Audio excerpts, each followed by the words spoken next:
Hi, everybody. Thanks for joining us again. I'm here with Frederick Van Johnson at This Week in Photo. I'm Nate Grajek from Sticky Albums, and we're going to be talking this week about how you can use internet or email marketing to grow your business. If you missed last week's episode, we talked about why it's so important to care about emails, and this week we're going to just have a good conversation about how you can do it. Yeah. So welcome. Yeah, it's cool. And yeah, like Nate was saying, I'm Frederick Van Johnson, This Week in Photo, and I run a little company called Media Bytes that I'm hoping won't be much of a little company soon. It'll be a bigger company. But it's interesting because Nate runs Sticky Albums, I run Media Bytes and TWIP.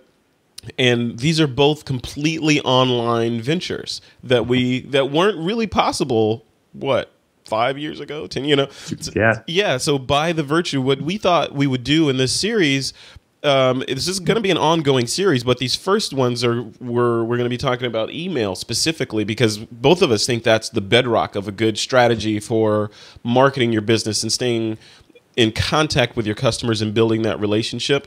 But we can speak to this and help you learn from our mistakes and tests and successes and all that stuff, and hopefully implement that in your business going forward so you can, leapfrog and not walk through the quicksand that we had to walk through. Exactly. Yeah. So in this series, we're going to talk about the hows of this, right, Nate? Yep, exactly.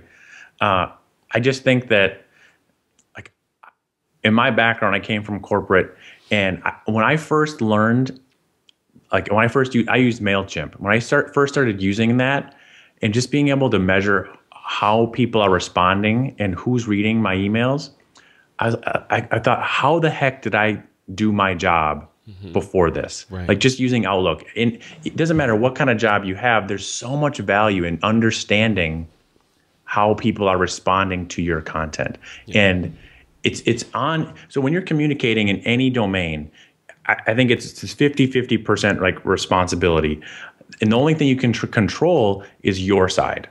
So if your goal is for somebody to understand you, you should really spend a lot of time thinking about how you craft your message. How do you put up your website? If you do email people, the subject line, it is important. And you want to know which subject lines work better than others. And all of these things seem so mundane, but they can be so valuable when you start rolling them into your business at any level. How do you let's roll back from that or rewind from that and talk about just the how. And part of the how is the tool, right? And the email service provider. You mentioned MailChimp, but there's a bunch of them out there. Yeah, there's so many, and I personally use Aweber. Yep. Not because it's the best in the world, but frankly because when I was doing my research, the people that were frankly much more successful than I was and making much more money than I was were using Aweber. So I'm saying, I was like, it's good enough for them, it's good enough for me. Exactly. So I signed up for Aweber, and I've been happy. There's some idiosyncrasies with it that I wish were better, and there's a lot of things it does really well. And frankly, I lust after MailChimp.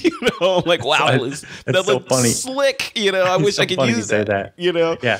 So, I think that's a good anecdote. We'll talk about this in the next video, but it's ironic. I didn't know you use Aweber. I use MailChimp because I lust after Aweber, and I think it's such a perfect example of how that you can't go wrong. Right. So much software becomes a commodity, and it's especially for photographers. You guys don't have to worry about the tool. I mean, you're going to use 20% of its functionality and get 80% of its value. Yep. So let's talk about how you build a list. So last video, rewatch that. If you're not sold on this is something you need to care about today. Now let's talk about how you build your list. Yep. And one of my favorite things to reiterate is when you focus your website, your landing page on capturing an email, not a sale or not booking a session. The homepage is just about, hey, what's the first thing people are coming to your site looking for? Just to get a quick look of your portfolio. And again, I'm not going to go on this other tangent I have about our soapbox about huge portfolios. You want it short and sweet, your best work, and a way to reach out to you or subscribe to your list. Yeah. Because a lot of times they want your pricing. And people will go on and on and on about the pros and cons of giving your pricing right on your website. Yep. If you offer your pricing, you are taking away instantly everything else that you do. Like if you just say these are my pricing, these are my print prices, they get to just then compare you to everybody else they've just looked at, but they've only experienced you for 2 minutes. Right. So then it's just they're comparing apples to apples to apples to apples, and the only thing that matters is price. So you're saying you should hold back on that then? Exactly, and it's I recommend that. So the first thing you do, you can filter. Like if your weddings start at $5K, say like packages start at a price, because then you just filter out people that you don't even want to bother with. But then after that, use it as what I call a carrot. Say, give us your email address and receive our free booklet on how to select a wedding photographer. And we'll include our pricing with that or something like that. Yeah. So it could just be your pricing. There's this idea of you have something else to offer that your clients are looking at. And when you really stop and think about what you're uniquely good at and understand and know about, is an asset to you that you can share with your audience and use it as kind of this give and take. They want something from you, and in exchange, you can get their email list, or you can get their email. Sorry. Yeah, it's what a lot of marketers call the ethical bribe, right? Where you want something and you want to build your list, like we talked about in the first video. It's because you want to be able to go back to them and build that relationship. So you want to get something, but you want to give something as well. And it's a two-pronged approach on the give. So you get the email address, boom, that's a win. But then like you were saying, Nate, you have the opportunity with whatever content you send them as the reward for the email address to introduce yourself a level deeper. Like, hey, I'm different from my competition because of all this cool stuff I do. I give away iPads with my weddings. I do this, I do that. And this is how I can justify my higher prices. Not just, okay, you got 5 tabs open with photographers in your area and you're price shopping for the cheapest one or the one that fits within your price range without knowing the depth of what they're going to give you. So yeah, it's that ethical bribe that you can use to get, and that bribe can be anything, right? It could be a coupon, it could be, hey, give me your email address, and if you sign up with me, you can use this coupon for a free 16x20 or something like that. It doesn't cost you much, a couple pennies, right? It doesn't cost you that much to do that, but they feel like they've won, and you win by getting a customer on your email list. So, I mean, so that's good. I like the whole relationship piece of this I think is really critical in the how. You mentioned at the top the subject line. So I wanted to go back to that a little bit. It in the context of the how in copywriting. And what do you say in the emails that you send to these customers and how you say it? You touched on it a little bit in the first video, but I want to dive into a little bit now. So from my standpoint, I am trained in copywriting, so I know how to put a sentence together. I know how the trigger words and all that stuff to get people to act or to get people to open the email. So what I would say first to the folks that are watching this, so the subject line's job, its only job is to get them to open the email and read the first sentence. Right. The first sentence of your email, its job is to get people to read the next sentence, and on and on and on. And that's the whole metaphor of marketing right there. The piece that you send now is to get them to do the next thing, and that next thing is to get them to do the next thing. Yes. So keep that in mind when you're writing your subject line. So if you're writing a subject line that says something like, I'm having a great day, and then, who's going to open that? No one cares, but if you write a subject line, conversely, that says something like, there's one of the classic examples is using numbers, right? So you write a subject line that says 10 tips for selecting the perfect wedding dress. Yes. Or ask a question, or form your subject line as a question, something like, is Nate Grayheck the best entrepreneur in the world? Or, and in a question mark. So if they want to find out if you are, they click through to read it. So it's things like that. And then when they get into the email, that first paragraph will take them all the way through. And the end of it, which arguably the email should be short, the end of it is a call to action. right? Right. So this is what I want you to do. And this is the purpose for me sending you this email, whether it be go to this website to learn more about what I'm writing, or watch this video, or go buy my thing. You know? Yeah, totally. And is that how you use email? It is. I think that's really helpful to break down, and I've come at it with so many different angles. I think that I want to keep this relevant for like just photographers getting started with this idea. I would say, don't stress out about making something quirky. Like, you don't have to make some quippy subject line. Yeah. Just be honest about what is in your like, I write my subjects last just to make sure that it's about what's in the email. There's nothing like, you're building a relationship with your readers. And the same way, like if you guys have ever learned about like body language, the way we learn to trust people is by measuring subconsciously how well their body language is in alignment with what people are saying. Yeah, yeah. And we pick up on those cues. Same thing's true in email. When your email says something like quippy and funny and weird, but it has nothing to do with what was in the body, they're like, I clicked on this for a reason, and what that reason isn't answered, that question. The bait and switch, right? Yeah, and it like, people aren't going to be even conscious of that, but you do that over and over again, people are going to stop opening your emails. Right. So the takeaway there is just be yourself, be honest, and let your personality shine through. Yes, because this is a two-way streak. I think one of the best things I heard early on is, don't worry about unsubscribes. Like, yeah, people, I think it's so easy to beat yourself up. Like, when people unfriend you on Facebook or unsubscribe, like, no, like, no's are good too. You just, this is a way for you to filter and find your ideal client. Yeah. Because they're getting to know you. So that's a gift, right? I mean, I look at unsubscribes, not that I, hey, get off my list or whatever, but I look at it from the standpoint of, if you are on my list and the stuff that I'm sending to you is not good for you, you're not a fit for it, you shouldn't be on my list first, right? So you're doing me a favor by getting off my list, And the second piece of that is, with services like Aweber and MailChimp, like we mentioned, you're charged per tier of how many people that are on your list. So if you have a bunch of people that are pushing you past that, I don't know, 1,000, 2,000, whatever mark, and pushing you into the next pricing tier, and those people don't want to be on your list anyway, get them off your list and get people on your list that actually want to hear your message, right? That's so true. Well, good point. So they're saving you money and doing you a favor by unsubscribing. That's the way I look at it. When I see unsubscribes after I send something, I'm like, yes, my list has gotten denser. It's better, right? Yes.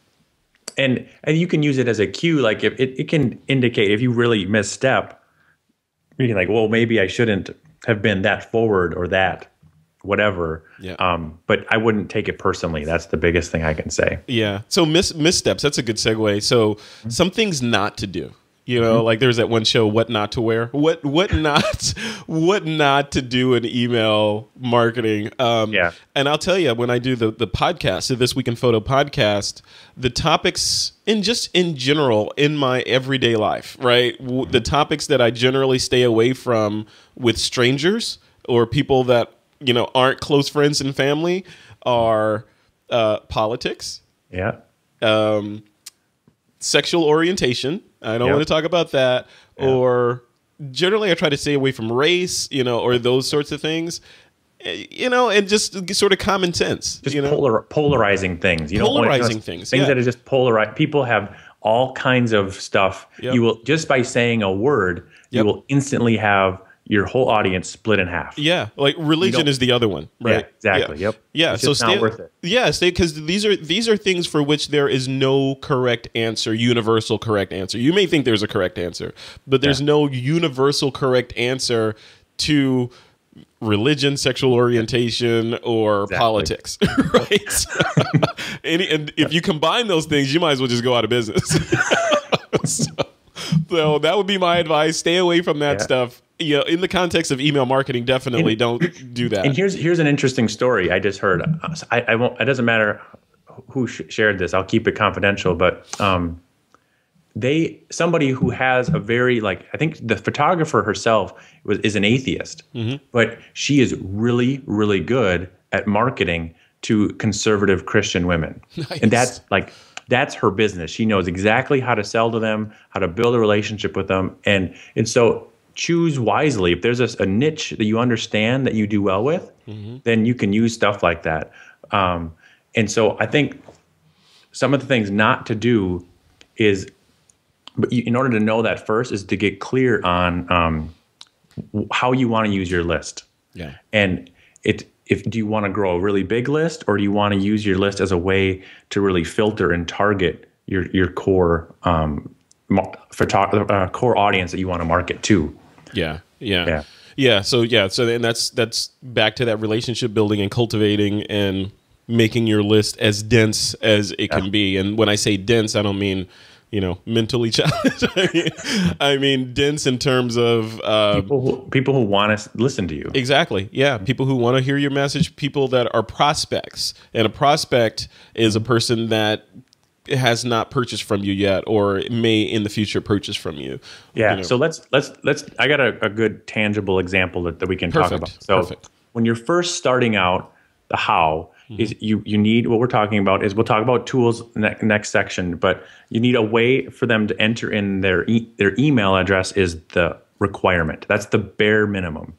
And then your decision you need to make is how much other information do you also ask for? So the trade-off here is all of the data shows that if it's just an email, if you ask for just one thing, your conversion rate of getting somebody to give you their email address will be its highest. And for every additional field, whether it's first name, last name, preference, budget, the list is endless of things you could ask. So while that information is valuable to you, and how you can market to the different segments of that list, know that for every additional piece of information you ask for, it will lower your conversion rate. It'll lower the number of people that will actually take the time to fill it out. Yeah. So there's no perfect answer. You've got to ask yourself, like, what's important for me to know? So what I was talking about this with some other photographers for wedding, I get that you're, with a wedding customer, there isn't that much long-term. If you just do weddings and you don't do family, then there's not really a lot of repeat business for that. Your goal is to get onto their friends list or get their friends' emails, really. So I would, like, if I was marketing to that list, I would be doing all of these like incentive things, like or referral programs to get them to share your emails with other people who are getting married. But and so if you're building a wedding list, I've heard you want to be more focused. So you want to make sure you get the first name, when their wedding's at, because you want to send them different things based on when their wedding's coming. Right. And so on that side, you can, there's value in being a little bit more specific.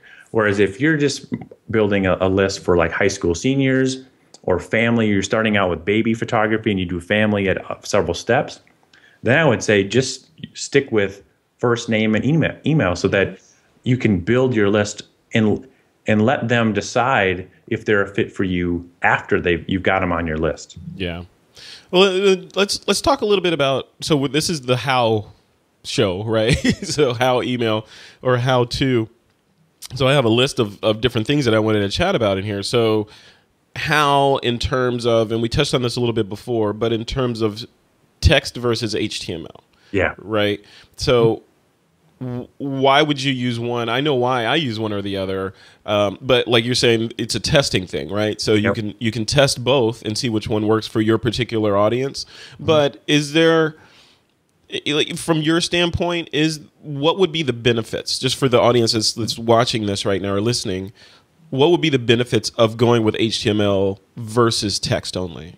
Yeah, good questions. I think that HTML is going to be mobile friendly by default. You don't have to worry about different things rendering differently. It's going to make its way into more people's inboxes if it's just plain text. And it's going to look it's going to look right. I mean, as soon as you start adding bells and whistles to your emails, it's going, how well it's displayed in the thousands of different devices people look at email in, it's going to vary. And all of the different tools are getting better at making things work that way. But I like what you talked about earlier, is that when it was just text based and you're able to capture the first name, you can make your emails look just like an email they're getting from their friend. Right. And I think that as a photographer especially, there's a lot, I would really recommend your tone. In your marketing tone should be about the way you talk to a friend. Yep, exactly. And build a relationship. And so I think that really follows suit. Yeah. To play the other side of the coin with HTML formatted, I would keep things really simple. I think a really effective technique is if you're using video at all, to just record yourself on YouTube or making collages of your work, just a quick like thumbnail with a play button on that JPEG that opens up that can be tremendously effective. That's amazing. Way to get people just to take action and come to your website. Yeah. And I think that's salient advice, definitely. And the other piece that I would tack onto that, sort of the opponent to using HTML versus text message or text-based emails is, so I use Gmail for my email, and it defaults to images off. Yes. Right. Yes. So if you have this gorgeous looking HTML piece with frilly corners, and you're a wedding photographer, and you got lace down here and all this stuff, and images and fonts and all this stuff, and then you look at it with no images, with the images off, which is what most people would probably see that as. Yes. You're going to see it's going to look ugly, right? It looks horrible. Versus if you do a text-only email that is just well-written, it's clean, it's to the point, you're being respectful of people's time, because, they've got presumably 100 emails to get to, so they see yours, your subject line gets them to click, so they're in, and they're reading it, and now, all they see is like, okay, boom, boom, boom, boom, got the message, and like you were saying, below the first paragraph, there's a graphic there that looks like a YouTube. It has YouTube player branding on it with the red play button in the middle, and then the rest. I found, in my testing, that people are almost compelled to click that, and it's just a graphic in there. A lot of people think that it's the video that's embedded in the email, and if they click it, it's going to play. But no, it's just a JPEG that's in there that's linked to the page. It doesn't even have to be on YouTube. It could be your blog page that has that video. Now, you don't want to trick them and take them to a page that doesn't have that video on it. Right. But they click on that and they go to a page and they're happy, and you get the click, they get the content, everybody's happy. So that is kind of the flow that I see, and it's easier for me to write those. It's easier for me. I don't have to worry about it rendering every place, and I can just bang them out. So here's you mentioned a couple of good things that I want to say. So I think that in learning and working with so many photographers this year, one of the things I think we all have in common, I think this is any creative really, is every day we have nothing short of 50 awesome ideas. And we can all execute on a handful of them at most. And so I personally want my inspiration and my goal for this video for you guys is to take like one or two nuggets, just to dive in, make one goal each month and make things simple as possible at first. So don't start, if you start saying, I'm going to make this amazing, awesome email campaign, you're going to set yourself up for failure and discouragement. So start very, very simple. Just start the very simple form, HTML-based emails. And then once you start gaining confidence and momentum, you can so easily make things more comprehensive down the road. But don't set your sights so high that you fail trying to get to the simple set. So, and then the next thing, I'm going to use this, I think, just as a way to combat the default images off. If you do use images, make sure that you still have some HTML text first. So that you get people the subject heading gets them to open it, and the first line of text gets them to start reading, and then they start reading the story, and they're like, oh, here's an image. I'm so much more likely to go and turn my images on if you've got me into a story. You can see the context. Yeah. If it's, I just get an email and bam, I just see these frames. I know a lot of people don't know what like alt text means. Whenever you set an image, you can specify a couple lines of text that show up in place of an image. There's so much value in doing it, and I have to do it. Yeah. I skipped over that for so many. I didn't really think of the implications of like how this plays out. So file that away. That's more of an advanced thing. But when you're prompted to, when you're uploading images, specify your alt text. Yeah.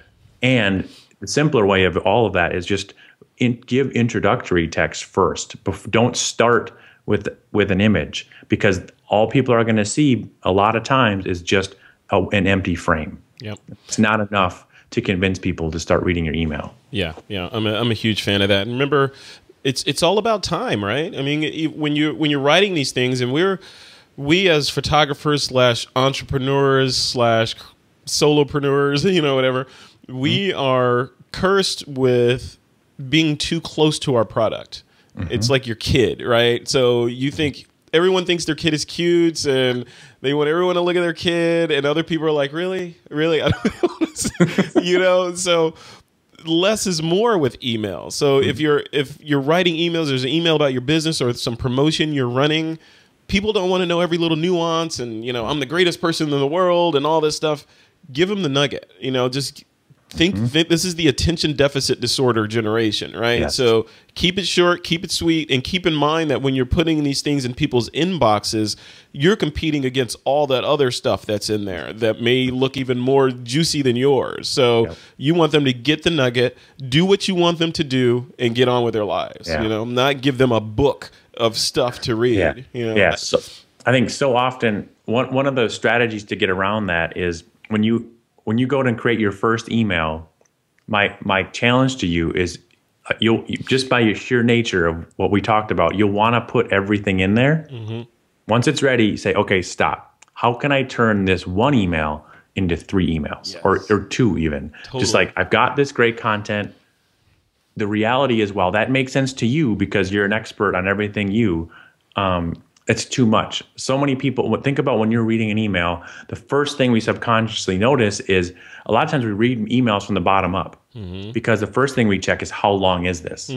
So I can gauge if I'm going to invest the energy, whether it's 5 extra seconds to read it. And then they come back to the top, or people go all over the place with where they're reading. And so number one, simple is better. Break up complex emails into several different emails that come out as a series.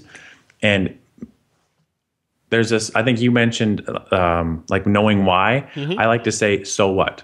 Like I come from a background of designing PowerPoints. You want every slide or every email to have a crystal clear, so what? Like, why am I bothering you? That's clear in the subject, and in the bottom of the email, there's a crystal clear, like, what's next? What do I want you to do? And if that's not clear, when you like stand back and squint your eyes and you don't know what you want your user to do or your reader, you've got to make it more clear.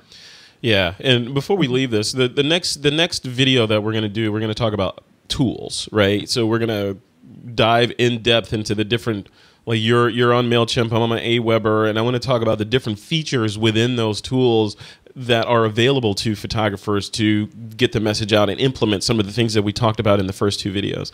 But one of the things I want to talk about in this video before we end it is another what not to do. And this is a pet peeve of mine. So unsubscribing, right? We talked about unsubscribing being a gift.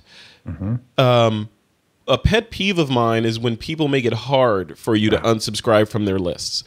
And they do it in a number of sneaky ways, right? So they'll put the unsubscribe in like a .-5 font at the bottom in the corner that's just one shade away from the background color. So you know, and that's insulting to my intelligence. One, to think that to think that I can't find that, you know, and then 2, it's like, why if don't make me a captive of your list. If I don't want to be on your list, make the door wide open so I can get off your list. You know, don't hide the door so that, because if I don't find it, I'm going to stay on your list. You know, that's an artificially inflated list if I'm on it and I don't want to be on it.